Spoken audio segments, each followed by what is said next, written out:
안녕하십니까. 이번 시간에는 공조냉동기계기사 CBT 대비 모의고사 1회 문제를 풀도록 하겠습니다. 공부 꾸준히 하고 계시죠? 여러분이 냉동기계 기능사를 따기로 작정하고 공부를 시작했으니까 이제 꾸준히 하셔야 좋은 결과를 얻습니다. 열심히 했다가 하루 쉬고 또 다음날 열심히 하면 왔다가 되돌아가고 하기 때문에 결국은 손해보는 게 많습니다. 그러니까 꾸준히 하시면 계속 예전에 공부했던 것이 생각나게 되겠죠. 그래서 좋은 결과 얻으실 수 있습니다. 열심히 하는 것보다 더 중요한 것은 꾸준히 하는 것이다. 공부뿐만이 아닙니다. 인생 전체가 그렇습니다. 꾸준히 하시는 삶을 사셔서 좋은 결과 얻으시기 바랍니다. 1번 보겠습니다.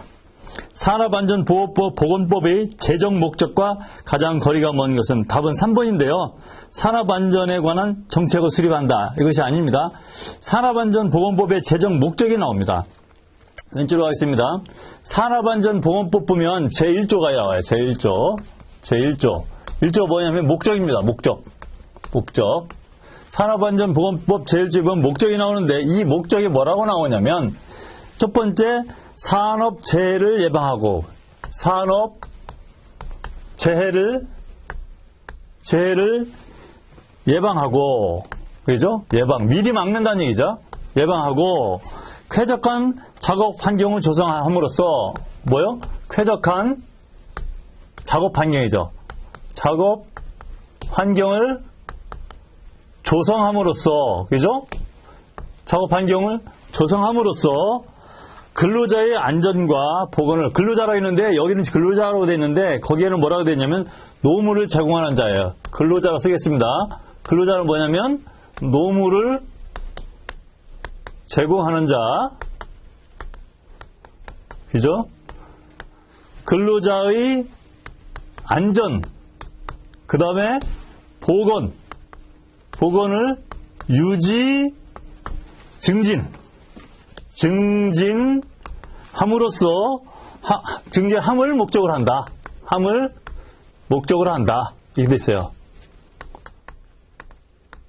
그러니까 지금 보면 산업재해를 예방하고 쾌적한 작업 환경을 조성하고 결국은 근로자의 안전과 보건을 유지하고 증진함을 목적으로 하는 거죠. 요 3번 산업안전에 관한 정책 수립은 아닙니다. 그래서 1번의 답은 3번입니다. 2번 보겠습니다. 산업재해의 발생 원인별 순서로 맞는 것은 여기 보면 그냥 읽어보면 산업재해의 발생 원인별 순서인데 원칙적으로 말하면 뭐냐면 많이 발생하는 산업재해가 많이 발생하는 원인별 순서죠. 그러니까 산업재해가 어떤 상황에서 가장 많이 발생하느냐 이겁니다. 첫 번째가 뭐냐면 불안전한 행동입니다. 불안전 행동 이때가 가장 많이 발생하고 두 번째가 뭐냐면 불안전 상태입니다. 불안전 상태 두 번째 많이 발생하고 세 번째는 불가항력적인 것이죠. 어쩔 수 없는 거죠. 불가항력 이렇게 됩니다. 그러니까 산업재해가 가장 많이 발생하는 것은 불안전한 행동입니다. 행동이 불안전하면 산업재해가 가장 많이 발생하더라. 그 다음에 불안전한 상태가 되면 그 두 번째로 산업재해가 많이 발생하더라. 세 번째가 마지막으로는 불가항력적인 경우에 산업재해가 발생하더라. 이런 얘기입니다. 그래서 이것은 외우셔야 돼요. 불안전 행동, 불안전 상태, 불가항력, 불안전 행동, 상태, 그 다음 불가항력 외우셔야 됩니다. 세 번째, 3번 문제 보겠습니다. 작업자의 신체를 보호하기 위한 보호구의 구비 조건으로 가장 거리가 먼 것은 보호구입니다. 말하자면 우리가 안전모를 쓴다든지 안전화를 싣는다든지 하는 보호구가 있습니다. 그런 보호구로서의 조건이 있습니다. 첫 번째는 뭐겠습니까? 착용이 간편할 것 맞죠? 두 번째 방호 성능이 충분할 것 당연하죠. 방호구로 입었는데 성능이 충분하지 않으면 안 되겠죠. 세 번째 정비가 간단하고 검사가 용이할 것. 우리가 이 성능이 제대로 나오는지 점검하는데 쉬워야 되겠죠. 점검하는데 어려우면 뭐 쓰다가 이게 고장났는지 성능이 안 나오는지 알 수가 없잖아요. 그러니까 1, 2, 3번은 맞는 거죠. 4번이 틀렸는데 견고하고 값비싼 고급 품질일 것. 견고한 건 맞습니다. 근데 값비싼, 비싸면 어떻게 되겠어요? 사람이 살 수가 없잖아요. 이게 싸야 되겠죠. 고급 품질일수록 좋죠. 품질이 좋다는 건 좋은데 값이 비싸다는 게 잘못된 겁니다. 값이 싸야 합니다. 3번의 답은 4번. 4번 보겠습니다. 안전 표시를 하는 목적이 아닌 것은 됐어요. 안전 표시를 목적이 아닌 것은 4번인데요. 사업장의 경계를 구분하기 위해 실시한다. 안전 표시는 사업장 경계도 있을 수 있지만 그것이 주 목적은 아닙니다. 그래서 이 사업장이라는 것은 우리가 그 어떤 사업하는 데 있어서 울타리를 얘기하는 거잖아요. 사실은. 그렇기 때문에 이 안전 표시하고 사업장의 경계는 사실 무관한 겁니다.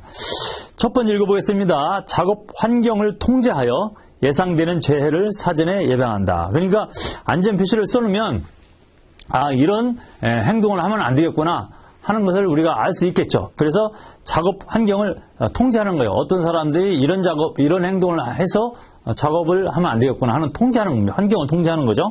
그래서 미리 재해를 예방하고 시각적 자극으로 주의력을 키운다. 그러니까 안전 표시판이 있으면 경고를 주는 거잖아요. 여기 안전해야 된다는. 그렇기 때문에 시각적인 자극을 주어서 주의력을 키운다. 맞고요. 불안전한 행동을 배제하고 재해를 예방한다. 안전 표시판이라는 것은 내가 행동을 불안전하게 하면 안 되겠구나 하는 것을 느끼게 되잖아요. 그러니까 안전 표시판의 목적은 1, 2, 3이 다 맞고요. 4번 사업장의 경계를 구분하기 위해서는 실시한다는 것이 잘못된 겁니다. 답은 4번입니다. 5번 보겠습니다. 5번 산업안전보건기준에 관한 규칙에 의하면 산업안전보건기준이 있습니다. 여기에 관한 규칙에 의하면 작업장의 계단의 폭은 얼마 이상으로 해야 하는가. 이거 1m인데 무슨 이야기냐면 우리가 계단이 있잖아요. 올라가는 계단이 있어요. 이렇게 올라가는 계단이 있어요. 근데 이 계단 폭 있잖아요. 옆에서 보면 계단 폭, 그죠? 요 폭을 얼마로 하느냐, 요것은 1m입니다. 1m 이상입니다. 이상이면 1m 이상이니까 우리 문제 보면 답이 뭐예요? 100cm 이상이 되겠죠. 이걸 얘기하는 겁니다. 1m 이상입니다. 이게 어디에 나오냐면 산업안전보건 기준에 관한 규칙에 보면 작업장의 통로 및 계단 설치에 관한 기술 지침이 있어요. 작업장 통로 및 작업장의 통로 및 계단 설치에 관한 기술 지침. 계단 설치에 관한 기술 지침. 이게 있는데요. 요게 보면 2번에 뭐가 나왔냐면 계단의 안전조건. 계단의 또 안전조건이라고 했어요. 안전조건. 그리고 여기에 보면 라항에 뭐라고 되어 있냐면 통로폭은 1m 이상으로 해야 한다. 이렇게 됐어요. 통로폭은 1m 이상으로 해야 한다. 통로폭은 1m 이상으로 해야 한다. 1m가 뭐예요? 100cm죠? 그러니까 100cm 이상으로 해야 된다. 그러니까 이게 다 기술 지침에 의해서 나오는 얘기가 되겠습니다. 답은 2번이 되겠습니다. 6번 보겠습니다. 6번. 교류 용접기의 규격란에 AW200이라고 표시되어 있을 때 200이 나타내는 것은 이렇게 됐어요. 이것은 벌써 이제 두 번 나오고 세 번째 나는 문제라고 보시면 되겠네요. AW200 이렇게 됐어요. 교류 용접기에 보면 이거는 교류라는 뜻입니다. 이거는 웰딩이라고 해서 용접이라는 뜻입니다. 이것은 영어로 쓰면 alternating, A-L-T-E-R, alternating, N-A-T-I-N-G, alternating current가 이제 C-U-R-R-E-N-T. 이게 alternating current가 교류라는 뜻이잖아요. 교류. 그죠? alternating current, 교류, 웰딩. 이게 current 하다음에 그 다음에 이것은 이건 이거고요. W는 W-E-L-D-A-N-G. 이건 뭐요? 이건 교류고 이것은 용접이라는 뜻이죠. 용접. 이게 교류 용접기라는 뜻이 나오는 거죠. 그 200은 뭐냐? 200. 여기다 쓰겠습니다. 200은 전격 전류를 나타냅니다. 근데 2차 전격 전류입니다. 전격 2차 전류. 전격 2차 전류. 이건 외우셔야 돼요, 뭐. 그러니까, 그 용접기가 있으면, 우리가 이게 용접기라고 보자고요. 용접기가 있으면 1차 측에서 전원을 두 개 따오겠죠. 그죠? 1차 측에서 전원을 따오죠. 그 다음에 이제 2차 측에서 용접을 하잖아요, 우리가. 용접을 할 때 우리가 뭐, 이제 용접기를 가지고 용접을 하잖아요. 이제 판이 이렇게 있으면 여기다 이제 용접기를 대고, 여기 이제 아크가 막 용접하잖아요.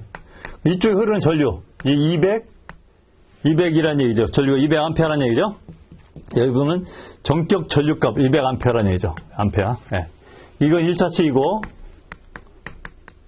이건 2차 측이 되겠죠. 이거 용접기가 되겠고요. 그죠? 그러니까 요걸 얘기하는 거예요. 이게 200이라는 거. 200A.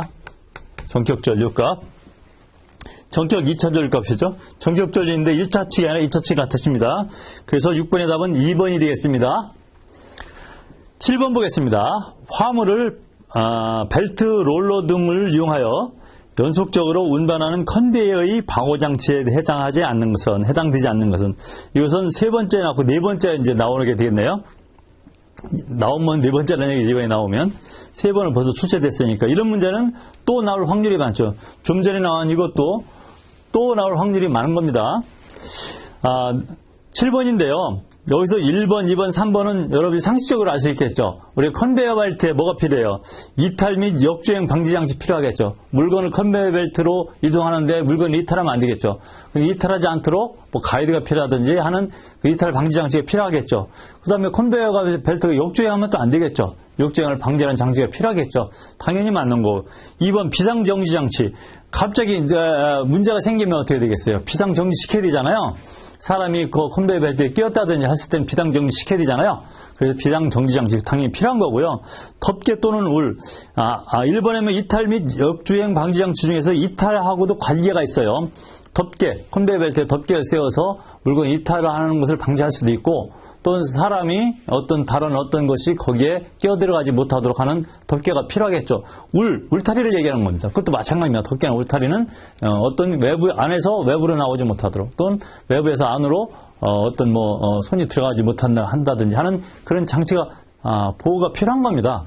그래서 3번까지는 맞는데 4번이 뭐냐면 권과 방지 장치. 이 권과라는 것은 권은 감을 권자예요. 감는다는 얘기예요. 이건 과는 과하다는 얘기예요. 그래서 영어로 말하면 오버와인딩이에요. 오버와인딩. 오버와인딩, W-I-N-D-I-N-G. 오버한 감는다는 얘기잖아요. 그래서 한문으로 쓰면 어떻게 쓰면 권자는 이렇게 써요. 권자 여기다가 이 송자가 쓰다. 잠깐만, 내가 뭐 잘못했다. 권자는 어떻게 쓰면 그렇죠. 우리 권자 있어요. 그리고 과자는 우리가 너무 많다는 뜻으로 쓰는 과자가 있어요. 맞죠? 네. 권과. 과다한 권선. 과다하게 돌린다. 감는다는 얘기예요. 과다하게 감는다. 그러니까 자기가 힘 이상으로 감으면 어떻게 돼요? 끊어질 수도 있고 위험할 수도 있잖아요. 떨어질 수도 있잖아요. 그러니까 어떤 물건을 만약에 100kg을 들기로 했는데 150kg짜리 물건을 잘못 올리기 시작했어요. 그러면 어떻게 돼요? 권과 방치 장치, 리미트 스위치가 있어요. 리미트 스위치 보통 이 권과 방치 장치 리미트 스위치로 이루어지는데요. 리미트 스위치가 더 이상 올라가지 않도록, 작동하지 않도록 해서 너무 많은 물건을 들어 올릴 때 문제 생기지 않도록, 사고가 생기지 않도록 하는 것입니다. 그러니까 이건 어디에 써요? 그래서 이것은 크레인에 써요. 크레인. 지금 내가 들어 올린다고 했잖아요. 크레인 장치에 사용되는 겁니다. 크레인 안전장치입니다. 이것은. 왜 이런 설명을 드리냐면 또 권과 방지 장치에 대해서 문제가 또 나올 수 있어요. 그때는 여러분이 크레인을 생각해야 돼요. 크레인 기준기를 얘기하는 겁니다. 끌어올리는 거.